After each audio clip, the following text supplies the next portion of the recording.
नमस्कार दोस्तों, आपका स्वागत है संडे विद संडे चैनल में। मेरा नाम संदीप है, हम मुझे संडे भी कह सकते हैं। दोस्तों, जैसे कि आज संडे है तो मैं फिर से एक नई स्टोरी लेके आया हूँ।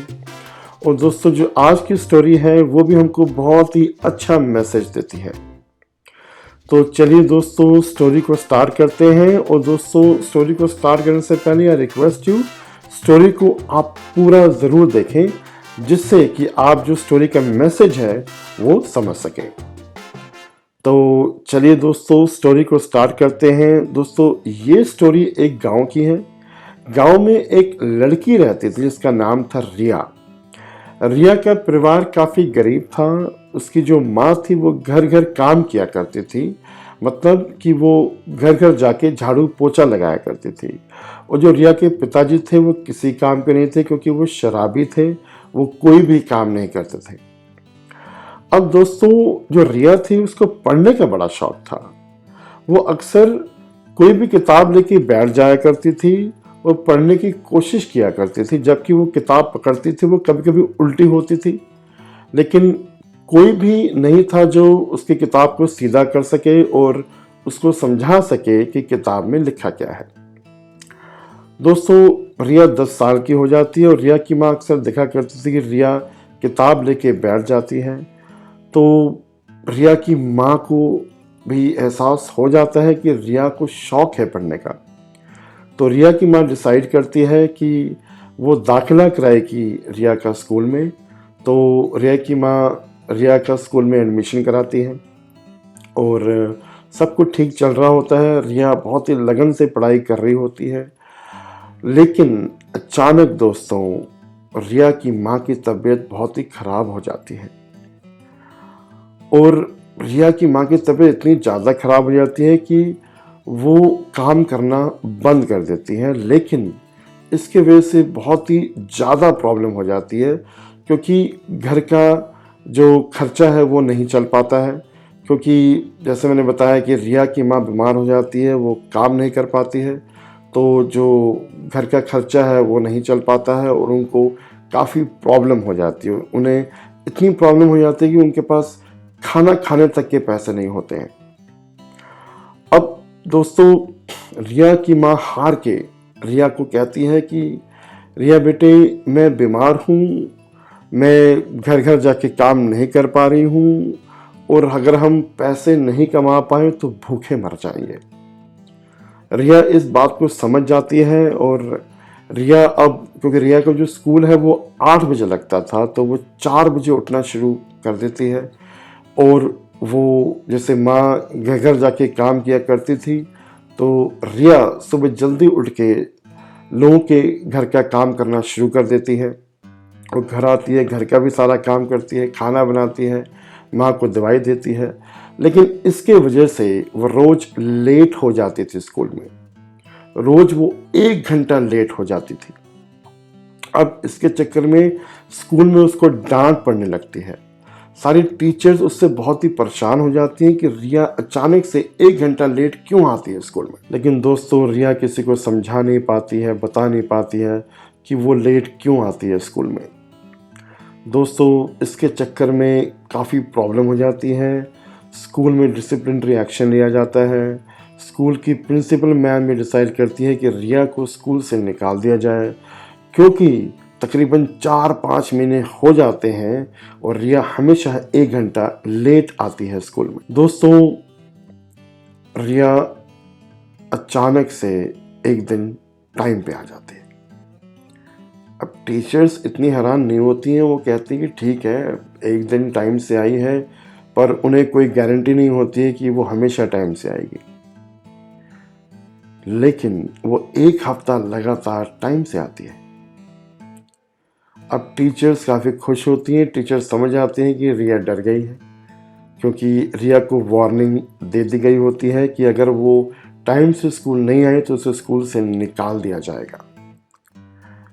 1 महीना हो जाता है और रिया टाइम से आने लगती है स्कूल में। अब एक दिन टीचर्स उसका बहुत ही मजाक उड़ाती हैं, उसे डांटती हैं कि वो बोलती हैं, रिया तुम्हारी अकल ठिकाने आ गई ना, हमने तुम्हें वार्निंग दी थी कि अगर तुम टाइम से ना आई तो तुम्हें स्कूल से निकाल दिया जाएगा। अब तुम्हारी अकल ठिकाने आई है, अब पता तुम्हें चला कि स्कूल टाइम से आना चाहिए। ये सुन के रिया फूट फूट के रोने लगती है और वो कहती है कि मैम मैं कल से स्कूल नहीं आऊंगी। ये सुन के टीचर और नाराज होती है कि ये क्या बात है, हमने तुम्हें डांटा, तुमने गलत काम किया, तुम टाइम से नहीं आते स्कूल में, हमने तुम्हें डांटा हो, तुम रोने लगी, अब तुम बोल रही हो कि स्कूल नहीं आओगी। वो और डांटने लग जाती है, लेकिन रिया फूट फूट के रोती है और वो कहती है कि मैं घर जा रही हूं और मैं स्कूल कभी नहीं आऊंगी। लेकिन टीचर्स को एहसास होता है कुछ तो गड़बड़ है। रिया फूट फूट के रो रही है और कह रही है कि स्कूल नहीं आएगी। तो टीचर्स कहते रिया कुछ बात है क्या, हमें बताओ क्या प्रॉब्लम है। रिया फूट फूट के रो रही होती है और रिया बताती है कि मैम मैं स्कूल टाइम से इसलिए नहीं आ पाती थी क्योंकि हम बहुत ही गरीब परिवार से हैं। मेरी माँ घर घर काम किया करती थी और जब मेरी माँ बहुत बीमार हो गई तो हमें घर का खर्चा चलाना मुश्किल हो गया क्योंकि हमारे घर में पैसे आने बंद हो गए। तो मुझे हार के घर घर काम करना पड़ता था।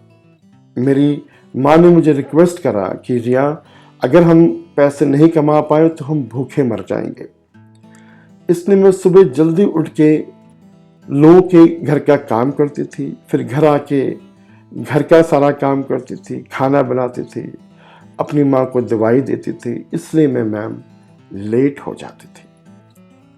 और फिर उसने बताया कि मैम अब मेरी माँ का देहांत हो गया है, मेरी माँ अब इस दुनिया में नहीं रही है, इसलिए मैं टाइम से स्कूल आ जाती हूँ। लेकिन उसने बताया कि मेरे पिताजी शराबी हैं और उसके पिताजी ने मना कर दिया है कि वो अब स्कूल नहीं आएगी। इसलिए वो बताती है कि मैम अब मैं स्कूल नहीं आ पाऊंगी और वो फूट फूट के रोने लगती है। दोस्तों ये सुन के सारे टीचर्स बहुत ही शर्मिंदा होती हैं और वो माफ़ी मांगती हैं रिया से। और वो जो प्रिंसिपल मैम होती हैं उनको पूरी कहानी बताती हैं सारे टीचर्स और वो रिक्वेस्ट करती हैं कि रिया की जो स्कूल की फीस है उसे माफ़ किया जाए। और दोस्तों आखिरकार अप्रूवल मिल जाता है और रिया की स्कूल की फीस माफ़ कर दी जाती है। यही नहीं, जो स्कूल की टीचर्स होती हैं वो पुलिस में कंप्लेन करती हैं। पुलिस में कंप्लेन करती है कि रिया के पिताजी रिया को पढ़ने नहीं दे रहे हैं। तो जो पुलिस है वो वार्निंग देती है रिया के पिताजी को। रिया के पिताजी ऑब्वियसली डर जाते हैं और रिया को स्कूल आने देते हैं। और रिया के पिताजी होते हैं वो शराब भी पीना थोड़ा कम कर देते हैं।